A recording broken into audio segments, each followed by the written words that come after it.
Imagine you are going to start a new activity. How does that feel? But there are two thoughts. One, is this the moment that I fail? Or is this the moment I actually grow? And ladies and gentlemen, that is what happened with me when I started my journey in chess. For me, my journey in chess has been like a roller coaster. The highs and lows of wins, defeats, consecutive rounds of defeats in tournaments actually. So I'm here to unmask the fear of failure that I once had in chess.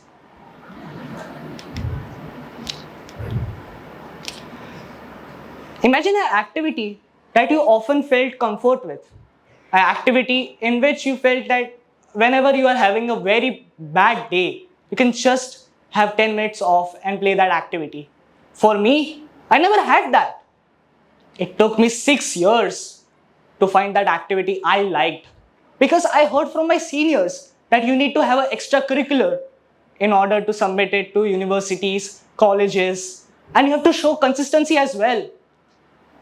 I found chess at the age of 12 years old. Because let me tell you something straight. In news, you might just see that a 9-year-old kid becomes a grandmaster. And here I am, a 12-year-old boy, a teenager that just started playing chess.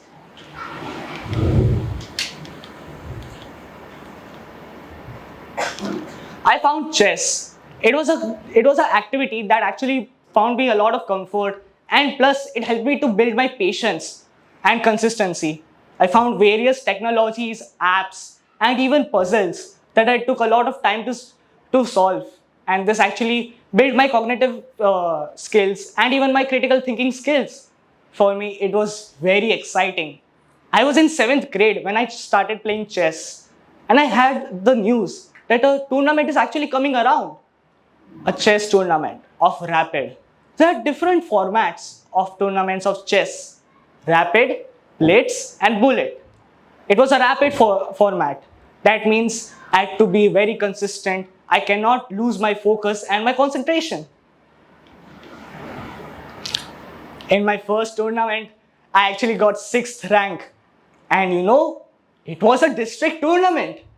I got 6th rank out of 50 people. For me, it was a big achievement. And I was just so excited that in the first tournament itself, I was able to get an achievement so good, especially in district. And throughout that, I felt like I could go to nationals as well. Our brain actually craves for dopamine whenever we get a rewarding feeling. For me, it was the chess tournament that I had won. I got 6th rank. Can you believe it? For a boy that started playing chess at the age of 12. Just a normal, regular teenager that was really lost in his world, trying to find that one sport that gave him comfort. And there I was. I was given tags and labels as the best chess player in our grade, in our academy. Yes, I had joined a chess academy as well, in which I made a lot of friends. In school, I often never had so many friends in my life. So from there, my journey actually began in my social life as well, just because of a sport, chess. But then came the FIDE rated tournament. FIDE actually stands for International Chess Federation. So when that tournament came out, I started to fill up the form, and then there was a lot of expectations with me. I was the top performer.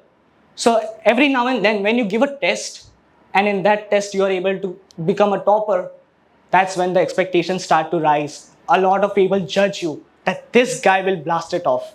This guy will be the one that will win the tournament. And that's the thing that happened with me. With so many rising expectations, especially from my coach. Yes, you heard it, from my coach. But came a lot of defeats when I went to the FIDE rated tournament. A lot of children were being accompanied by their parents. Parents actually play a vital role when they are starting a journey, whether in sports, coding, and anything, any other field. Parents really play a vital role. And for me, it was my dad.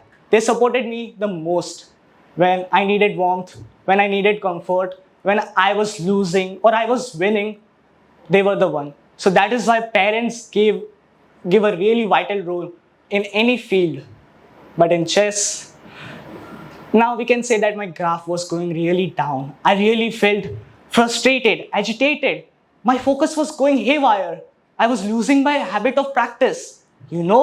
I've once done meditation for 3 hours. Yes, you heard it correct. 3 hours I had done meditation just so that I can build my concentration. I cried after the losses because I was a little emotionally weak. In chess, it is a game of skill rather than luck. You can never expect that luck is going to be with you and you're going to automatically win a game. No, that's not going to happen. You have to memorize theories, lines that are so complicated that sometimes it really disrupts my sleep as well. That's when I started to build my habits again, starting from the rock bottom. I started to become more consistent. I actually signed up on 2 websites, Leechess and Chess.com. These were the 2 ideal websites where a lot of people often played chess and online tournaments. And my rating started to grow. In Leechess, I'm rated 1,700, and in Chess.com 1,300. It is good progress for now, but my dream is still the FIDE rated tournament that I really want to win. And it is really hard to find in India because they have to be official with rules, and there's just so much hype. And at that moment, I actually changed my coaching class as well of chess. I joined another coaching class, which was really helpful. Yes, it really hurted me a lot that I was losing my friends that I had in the older chess class. But now I'm starting to become more consistent by using techniques like Pomodoro, which is like doing work for 50 minutes and giving yourself a rest for 10 minutes. Those were the techniques that I used to become more consistent. I valued consistency more than rating spikes. So for me, what was the biggest lesson? It was that learning to accept failure and learning from it, moving from it can be some of the biggest lessons that life and chess can teach you. Thank you so much.